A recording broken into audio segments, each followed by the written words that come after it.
안녕하세요. 저는 40대 중반이 넘어가고 있는 여자입니다. 오늘 이곳에 사연을 신청하게 된 이유는 올해 명절 때 안 좋은 일들이 몇 가지 있었는데요. 그때의 사건이 벌써 4개월이나 지난 지금 갑자기 저희 집에 동서네이가 찾아왔어요. 고심 끝에 문을 열어주게 되었는데 문 앞에서 무릎을 꿇더니 용서를 구했습니다. 그동안 단 한 번도 연락도 없었고 불과 며칠 전까지만 해도 큰 소리치며 저희 부부에게 대들었던 동서내외가 무슨 이유 때문에 무릎까지 꿇고 오열을 하는지 이해할 수가 없었죠. 그리고 저를 바라보며 힘겹게 입을 열었던 동서의 한마디에 엄청난 충격을 받게 된 저는 경악을 하고 말았습니다. 저는 20대 후반에 결혼을 해서 남편과 함께 부부로 지낸 지 15년이 훌쩍 넘어버렸어요. 그리고 저와 가족의 연을 맺은 동서는 결혼 10년 차가 되었죠.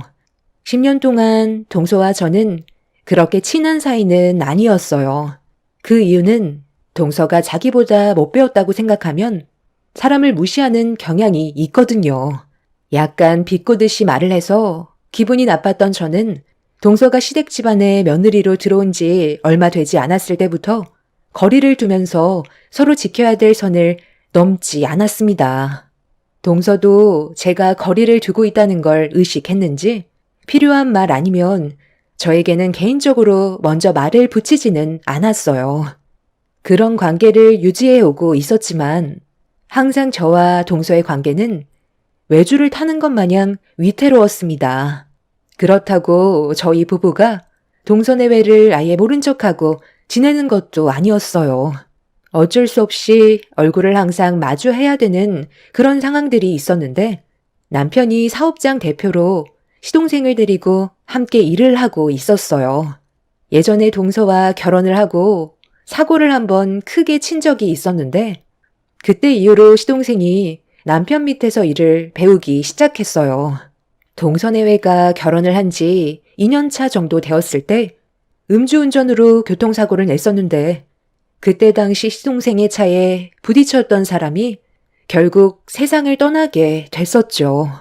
여기서 문제가 시동생이 잘못 판단했던 건 바로 119에 먼저 신고를 했어야 됐는데 무서웠는지 도망을 치게 되었고 도움을 받지 못했던 그 사람은 현장에서 세상을 떠나게 되는 안타까운 사고가 있었습니다. 그날 이후 5년의 징역을 선고받았고 처벌을 받고 나왔던 시동생은 취업에 문제가 생기게 되면서 남편 밑에서 일을 배우며 지낼 수밖에 없었어요. 그 기간 동안 동서도 남편 사업장에서 아이를 돌보며 일손을 도와주며 월급을 받는 상황이었습니다.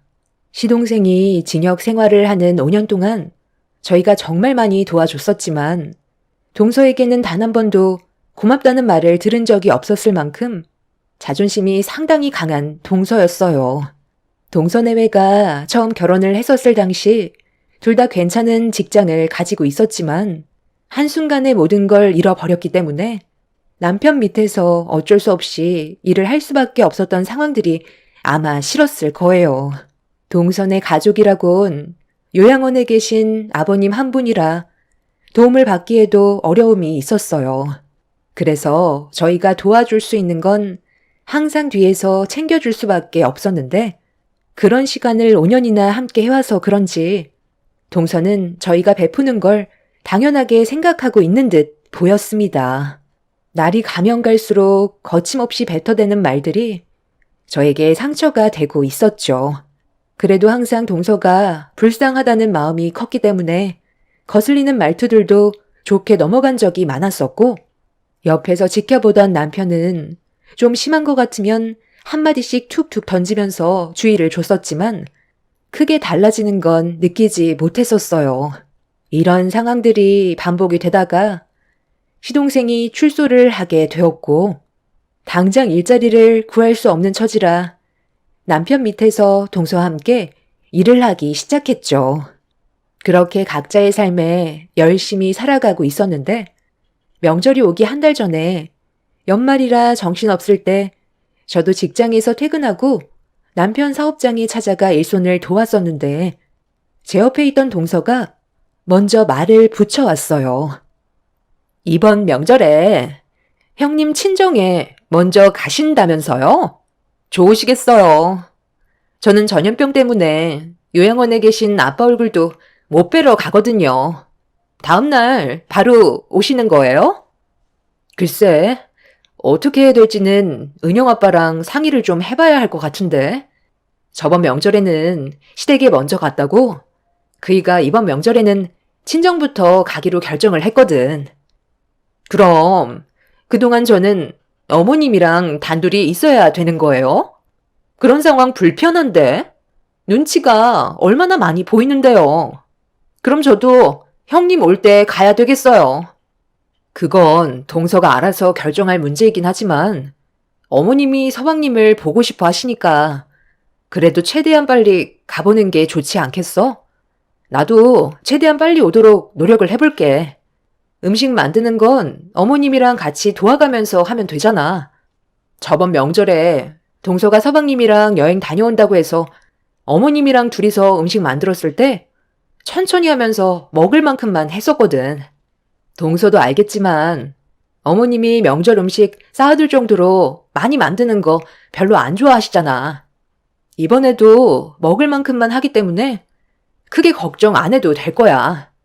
동서는 어머님이랑 같이 있는 거 별로 안 좋아하더라. 그래도 어머님과 함께한 지 벌써 10년 정도 됐는데 아직까지도 적응이 안 되는 거야?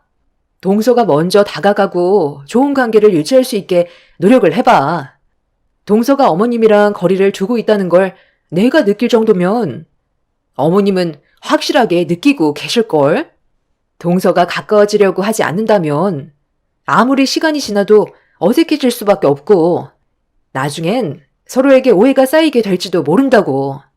어머님도 동서한테 말은 안 하시지만 분명 불만이 쌓여 있을 수도 있어. 이번 기회에 좀 더 가까워지려고 노력을 해봐. 형님은 어머님한테 항상 이쁨을 받으니까 제 마음을 어떻게 알겠어요. 저희 부부를 그동안 도와주는 걸 옆에서 전부 다 지켜보셨는데 당연히 형님을 안 이뻐할 수가 없으시겠죠. 그런데 형님보다 제가 배운 것도 많은데 무슨 말만 하면 저를 가르치시려고 계속 충고를 하시는 게 듣는 제가 좀 거북하네요. 대학교라도 나왔으면 그나마 인정이라도 해드리죠.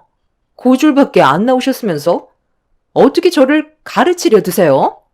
저도 형님한테 이런 말씀 드리는 거 기분 나빠하실까봐 그동안 참고 있었는데 기분이 별로 좋지 않아서요. 정도껏 차이가 나야 말이죠.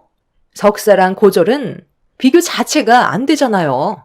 그이가 교도소 다녀오지 않고 제가 아이만 안 낳았어도 이런 대우받으면서 살고 있지는 않았을 거라고요. 어찌됐든 이번 명절날 최대한 빨리 오셨으면 좋겠어요. 그리고 어머님이 명절 음식을 워낙 간소하게 하셔서 손이 많이 가는 건 잘 안 하시려 하잖아요. 다녀오시는 김에 꼬치 산적 좀 가져오시면 좋을 것 같아요. 동서는 자기 할 말만 하고 자리에서 일어나 다른 직원들 옆에 가서 앉아 일을 도와주고 있었어요.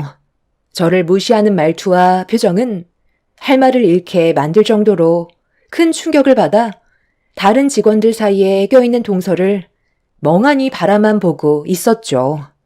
저를 보며 마지막에 뱉었던 말들은 평소에 동서가 저와 시댁 식구들을 어떻게 생각하고 있는지 알 수 있게 해줬고 잠깐 쉬는 시간에 그냥 넘어갈 수 없던 저는 동서에게 대화 좀 하자며 따로 불러서 좀 전에 생각 없이 뱉었던 말들에 대해 사과하라고 정색하며 동서가 무엇을 잘못하고 있는지 깨닫길 원하고 있었는데 저를 노려보면서 팔짱을 끼더니 싫다는 말로 대받아 쳤습니다. 싫다고? 동서가 그럼 잘했다는 거야?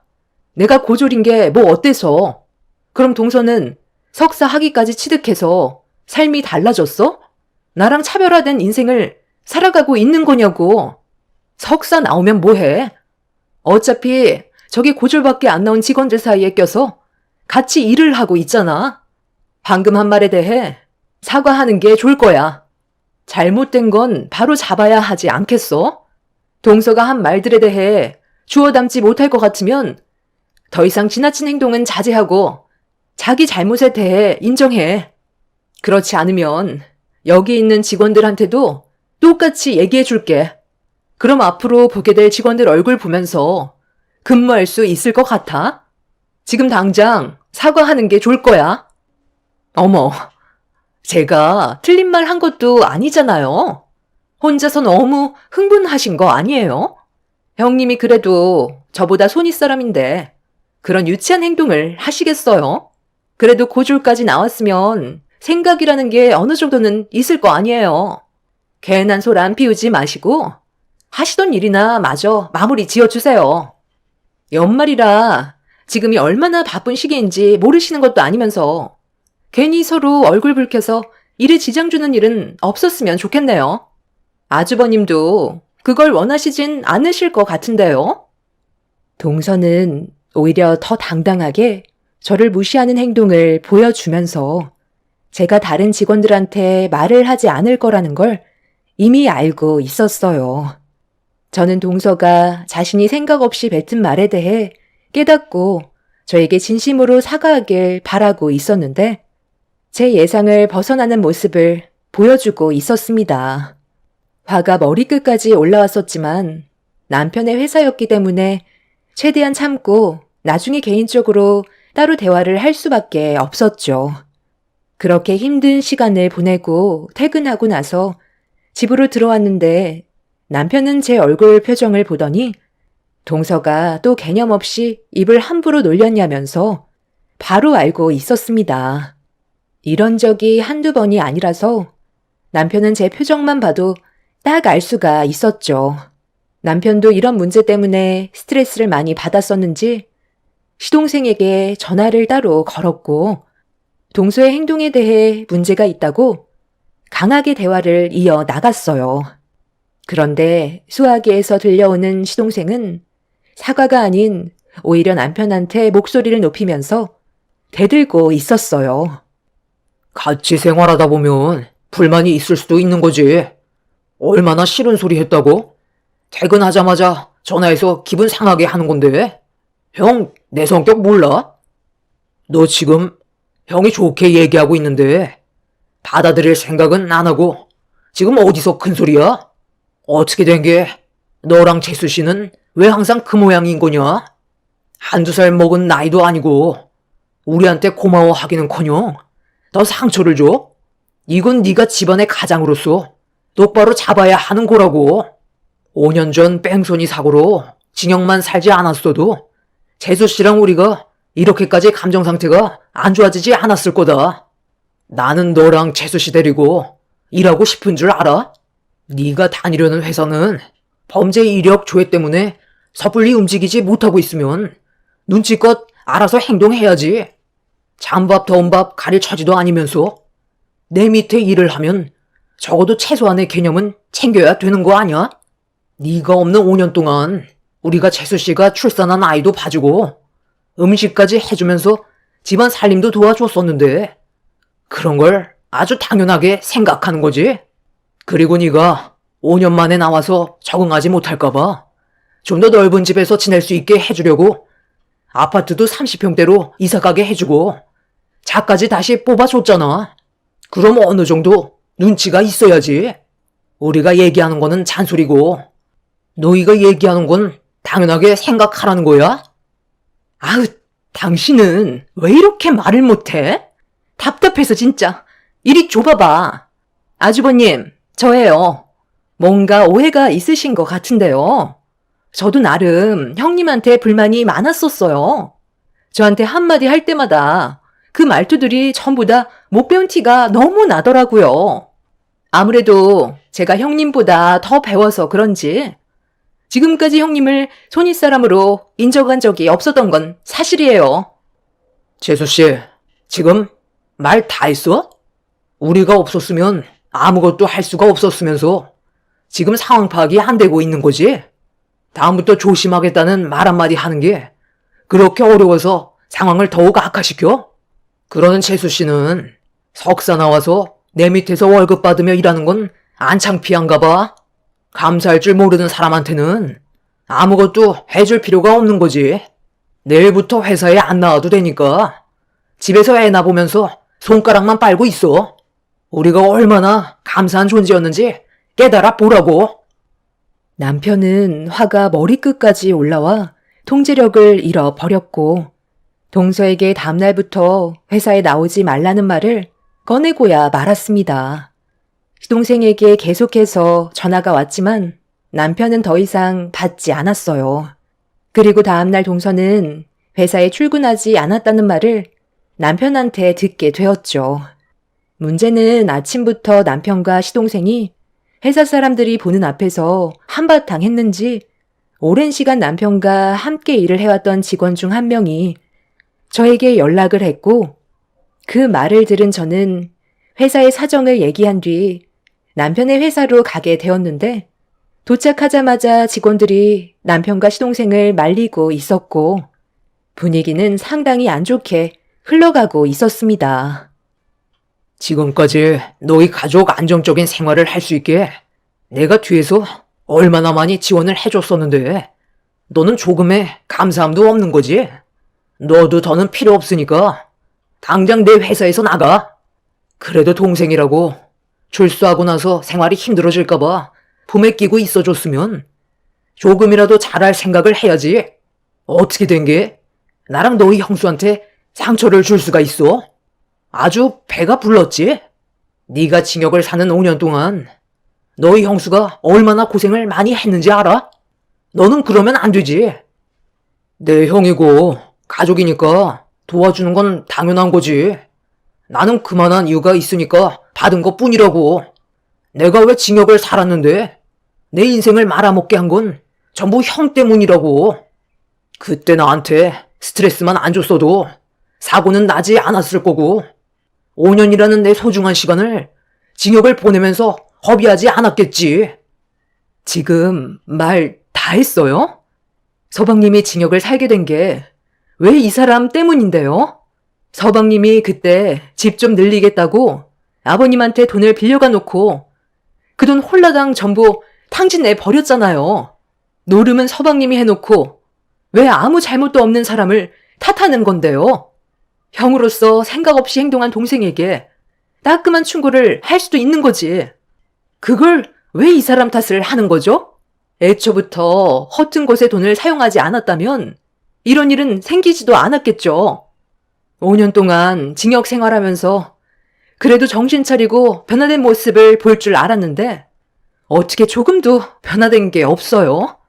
그 안에서 잘못도 없는 이 사람 원망만 하고 살았었나 봐요. 이 회사 정말 힘들게 이끌어왔고 많은 사람들의 인생이 걸려있는 곳이에요. 서방님이 여기에서 함부로 할 수 있는 권한은 없다고요. 그만 나가주세요. 어차피 얼굴 보면서 지낼 필요 없잖아요. 저희 도움 없이 동서랑 잘 살아보세요. 저희가 얼마나 고마운 존재였는지 뼈저리게 느껴봐야 정신을 차릴 것 같네요. 더는 그냥 지켜볼 수만은 없었던 저는 시동생에게 화를 내게 되었고 직원들의 따가운 시선과 남편과 저도 더는 물러나지 않으려 하자 시동생은 결국 꼬리를 내리고 짐을 챙긴 뒤 집으로 돌아가 버렸습니다. 마음이 좋지 않았지만 적지 않은 나이에 아직까지 철이 덜 들은 행동을 하고 있는 시동생과 개념 없는 동서를 용서해주고 싶지 않았습니다. 그날 이후 저희 가족과 동서 내외는 서로 어떠한 연락도 주고받지 않고 얼굴조차 안 보며 살아왔었어요. 그리고 어김없이 찾아온 명절에 저는 남편과 함께 친정으로 먼저 향했어요. 휴일인 만큼 안 좋았던 기억들을 전부 지워버리고 즐거운 생각만 하려고 최대한 노력하고 있었죠. 그렇게 친정에서 시간을 보낸 뒤 다음날 저희 부부는 시댁으로 향하게 됐지만 별로 가고 싶은 마음은 없었습니다. 시댁에 동서내외가 있었기 때문에 얼굴을 마주한다면 분명 또다시 안 좋은 대화가 오고 갈 것 같아 고민이 많았었지만 저희 엄마가 싸주신 명절 음식을 시댁에도 드려야 하기 때문에 어쩔 수 없이 저희 부부는 시댁으로 향할 수밖에 없었죠. 그렇게 시댁에 도착한 뒤 현관문을 열고 들어가자 시부모님과 동서내외가 음식 만드는데 한창 정신없이 움직였고 저와 남편도 묵묵히 일손을 거들어 주었습니다. 이미 시부모님께서도 저희 부부와 동서내외 사이에 안 좋은 일들이 있었다는 걸 알고 계셨기 때문에 가족들 모두 최소한의 대화 빼고는 침묵이 흐르고 있었죠. 시동생과 동서는 불만이 가득한 얼굴을 계속해서 보이면서 분위기를 무겁게 만들었어요. 남편은 스트레스를 많이 받았는지 한숨을 내쉬며 집 밖으로 나갔습니다. 시모는 그래도 가족이니까 서로 좋게 풀라고 했지만 그게 마음처럼 쉽게 되는 문제가 아니라 어색한 미소로 상황을 대충 넘겼습니다. 그렇게 가족 모두 긴장 속에 이른 저녁 식사를 하게 됐는데 동서의 한마디에 결국 집안은 쑥대밭이 되고 말았습니다. 남편이 정신적으로 많이 힘들었는지 식사를 하는데 계속 한숨을 쉬고 있었어요. 명절 전부터 심각한 얼굴로 뭔가 걱정이 많은 듯 보였는데 저는 그런 남편의 모습이 동서내외를 어쩔 수 없이 마주해야 돼서 그것 때문에 스트레스를 받고 있는 줄 알았죠. 그런데 동서의 한마디로 시작된 안 좋은 분위기는 결국 남편의 감정을 터뜨리게 되었고 걷잡을 수 없을 정도로 심각한 상황이 만들어지고 말았습니다. 형님, 제가 아무리 이해해 보려고 했지만 도저히 납득이 되지 않아서요. 친정에서 명절 음식을 한 보따리 싸가지고 오셨으면서 왜 꼬지 산 적은 없는 거예요? 제가 먹고 싶다고 저번에 말씀드리지 않았나요? 제 입으로 들어가는 꼴을 보고 싶지 않아서 일부러 꼬지 산 적만 쏙 빼고 가져오신 거죠? 제 말이 맞죠? 동서가 뭘 오해하는 것 같은데 우리 집에서도 이번 명절에는 손이 많이 가는 음식은 웬만해선 전부 다 빼버렸어. 그렇다고 동서 때문에 일부러 해달라는 것도 웃기잖아. 먹고 싶으면 음식 만들 때 몇 개 하지 그랬어. 아니면 이따 마트에 들러서 재료 사가지고 와서 만들어 먹으면 되겠네. 그렇게까지 하면서 먹고 싶진 않아요. 명절 전날 그래도 입이 닳도록 얘기했으면 기억하고 계실 줄 알았는데 못 배워서 기억을 못 하시는 건가? 명절 음식 하면 꼬지 산적인데 영 기본을 모르네. 이따가 시장에나 들려서 먹고 싶은 거 사오는 게 차라리 낫겠네요. 에휴, 밥맛도 없는데 먼저 일어나겠습니다. 재수씨, 지금 분위기에 파악 못해요? 이 사람이 좋게 설명을 했으면 대충 넘어가면 되지. 방금 뭐라고 했어요? 못 배워서 기억을 못한다고? 보자 하니까 정말 끝까지 한번 가보겠다는 거야? 내가 저번에 분명 얘기했을 텐데 평생 입 열지 말라고 경고까지 했는데 결국 또 상처되는 말을 입 밖으로 꺼낸 거예요? 항상 보면 재수씨 그 주둥아리가 문제야. 말 한마디에 전냥빛도 갚는다는 거 모르나? 이 사람이 음식 갖다 바치는 사람도 아니고 재수씨보다 전부 윗사람들인데 말 함부로 가려서 하지 않고 또다시 일을 이 지경으로 만들어요? 너는 임마 재수씨 단도리도 안 시키고 뭐 하는 거야? 이제 아주 막 나가기로 작정한 거지? 아버님, 어머님 옆에 계시는데 그만해요. 나중에 따로 얘기하는 게 좋겠어요. 식사하시는데 이러다 체하시겠어. 동서는 밥맛 없으면 다 먹고 뒷정리나 좀 도와주던지. 형님이 뭔데 저한테 이래라 저래라 하세요? 그렇게 말 안 해도 뒷정리 하려 했거든요. 지금 어디다 대고 명령질이야? 내가 그렇게 쉬운 사람으로 보여요? 에휴, 형수가 잘못했네. 그 꼬지 산적 좀 만들어 왔으면 그래도 분위기가 이렇게까지 심각해지지는 않았을 텐데. 안 그래요, 형수? 애들 낳고 벌써 치매가 오셨나? 정신 좀 챙기고 다녀요. 남편은 시동생의 막말에 결국 통제력을 잃고 말았어요.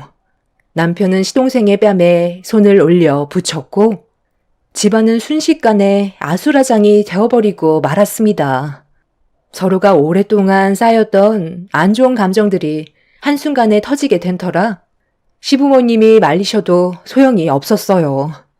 동서는 저에게 달려들었고 서로 머리채를 잡으며 뒹굴면서 한바탕 난리를 치게 되었습니다. 그렇게 서로에게 평생 씻을 수 없는 상처를 주고받은 뒤 분노한 눈빛으로 서로를 노려보고 있었는데 남편이 밖으로 나가더니 서류 봉투 하나를 가지고 들어왔어요. 그리고 시동생 앞으로 다가가 봉투 안에 있던 내용물을 쏟아내기 시작했습니다. 바닥에 널브러져 있던 건 수십 장의 사진이었고 가족들은 바닥에 떨어진 사진을 두 눈으로 보는 순간 입을 다물지 못할 정도로 경악을 하고 말았습니다. 시동생도 당황했는지 비틀거렸어요. 이거, 지금 뭐야? 이 많은 사진을 형이 어떻게 가지고 있는 건데? 나 몰래 저 사람 미행하고 다녔어? 무슨 상황인지 설명을 해달라고. 두 눈으로 봤으면서 뭘 설명해달라는 거야? 딱 봐도 바람 피우는 장면이잖아. 그리고 아이까지 있는 거 안 보여? 재수 씨가 설명 좀 해봐요. 왜 아무 말도 못 하시나? 입 나불거리는 거 좋아하잖아요. 내가 이 사진을 보고 얼마나 화가 치밀어 올랐으면 비가 아주 거꾸로 쏟았다니까. 우리 집안을 농락하는 것도 아니고 가정 있는 사람이 다른 남자를 만나? 며칠 전에 직원이 출장 갔다가 돌아오는 길에 길거리에서 재수 씨를 봤는데 손을 잡고 있던 남자가 내 동생이 아닌 정체 모를 남자와 손을 잡고 있어서 당황했는지 사진을 찍어 나한테 보내왔더라고요. 나도 직원이 보낸 사진을 보고 너무 놀라서 그날 하루 종일 따라만 다니라고 부탁을 드렸는데 우리를 속이고 그동안 이중 생활을 했던 거예요. 딱 보니까 사진 속의 아이는 그 남자의 자식 같은데 내 동생 몰래 얼마나 오래 만난 거야? 빨리 대답하라고요. 동서는 절대로 들키지 말아야 할 걸 남편에게 발각된 터라 많이 놀란 듯한 얼굴을 보여주고 있었어요. 시부모님과 시동생까지 압박을 가하자 그제서야 포기한 듯 힘겹게 입을 열었습니다. 시동생이 징역을 살게 됐을 때 혼자서 정신적으로 많이 힘들었었는데 그때 동서에게 도움을 줬던 사람이 사진 속에 있던 남자라며 이혼한 상태에서 아이를 혼자 키우고 있다 보니 공감대가 맞게 되었고 한두 번 만난 게 최근까지 관계를 유지해오고 있던 거였어요. 동서는 시동생도 사랑하고 그동안 몰래 5년간 만나왔던 사진 속의 남자도 사랑하고 있다며 시동생과의 결혼 생활을 깨고 싶지 않아 했어요. 둘 사이에서 나온 아이 때문에 동서는 가정이 파투나는 걸 원하지 않았죠. 하지만 이 사진을 두 눈으로 보게 된 시동생은 분노를 하게 되었고 사진 속의 남자를 가만두지 않겠다며 이성을 잃어버린 모습으로 동서에게 달려들었어요.